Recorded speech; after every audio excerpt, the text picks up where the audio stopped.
française, c'était ce 14 juillet. Et ici à Brazzaville, il y a aussi eu une réception. On va peut-être revenir là-dessus parce que en suivant les reportages qui ont été réalisés par rapport à cette journée, les reporters ont mis l'accent sur la présence de tout le gouvernement, des membres du gouvernement, aussi de l'opposition à cette soirée. Pourquoi est-ce que cette présence remarquable est un arbre qui cache la forêt? On ne sait jamais. On va en parler avec M. Ly. M. Ly, bonjour. Bonjour, Gustel. Le 14 juillet, c'était la fête nationale française. On a vu pour cette année une particularité, c'était aussi l'anniversaire de la fin de la guerre et tout. En France, 80 nations ont été représentées et l'Algérie a défilé, le Congo aussi a défilé. Qu'est-ce qu'on doit comprendre au travers de cette fête, de cette année en fait? La première chose, la particularité, c'est que la particularité, ça veut dire, c'est que ça fait 100 ans que la première grande guerre est terminée, dans la guerre de 1900, qui a commencé en 1914 et s'est arrêtée en 1918. Et puis cette guerre, c'était une guerre qui a commencé à Sarajevo. Vous savez un peu l'histoire, quand l'archiduc a été tué, et puis c'est devenu ce qu'elle est devenue aujourd'hui. Et puis les pays de l'Afrique ont participé, donc les pays de l'Afrique noire et les pays de l'Afrique du Nord, donc les pays africains qui n'étaient pas leur guerre, mais ils ont eu à prendre part.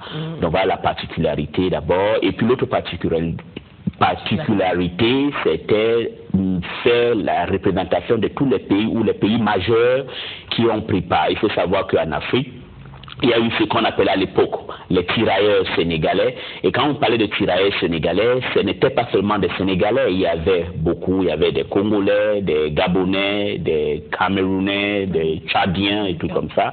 Et ils puis, font partie de partout en Afrique. De partout en Afrique. Et puis, ce n'était pas seulement dans les colonies francophones. Il y avait aussi dans la colonie britannique qu'on appelait, il y avait les gens qui venaient de l'Afrique de l'Ouest, du Nigeria, du Cameroun occidental, de la Gambie, de la Sierra Leone, et puis en Afrique australe, l'Afrique du Sud. Et c'était une grande guerre. Hein. C'était une guerre que, en Afrique, elle a aussi été farouche, par exemple au Cameroun, et puis en Afrique du Sud, particulièrement en Namibie, et puis en Afrique de l'Est, là où il y avait un général allemand, que j'oublie son nom, qui était formidable, qui avait eu 4000 hommes, qui a résisté pendant des mois face à une armada anglo-belge.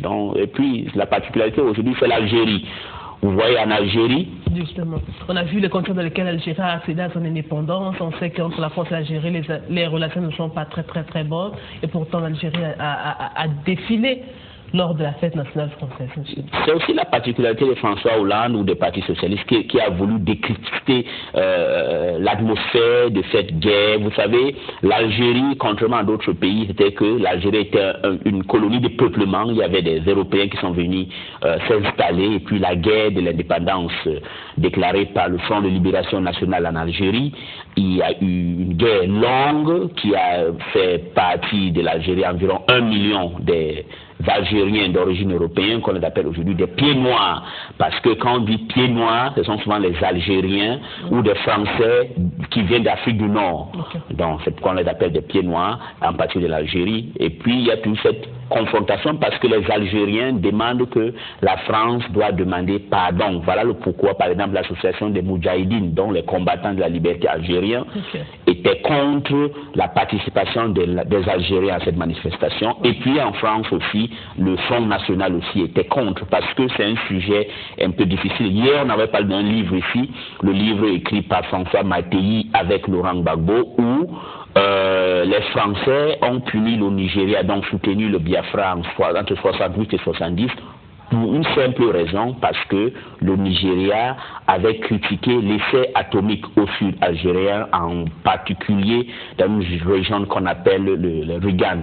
Donc le 14 juillet, c'est quelque chose d'extraordinaire. C'est d'abord la bataille de la Bastille, là où on a coupé la tête des rois, on a mis la fin de la royauté, mais c'est quelque chose de particulier en France, et aussi particulier en France, dans les anciennes colonies de la France en Afrique. Voilà. Monsieur, avant de revenir sur la soirée offerte lors de cette fête nationale dans la résidence privée de l'ambassadeur français au Congo, on a aussi vu des Congolais, voilà, qui ont défilé.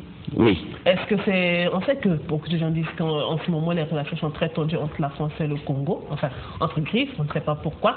Mais est-ce que là, c'est pour prouver que nous nous entendons très bien avec notre colonie française? Non. Je m'excuse peut-être de vous interrompre. Voilà. Non, je ne pense pas que c'est pour prouver quoi que ce soit. Non, c'est la France qui a décidé d'inviter tous les pays qui ont joué un grand rôle. Il faut aussi savoir que, bon, on peut aussi peut-être reprocher aux Français, mais on doit aussi reprocher aussi aux Congolais souvent ne pas savoir préserver et faire connaître l'histoire.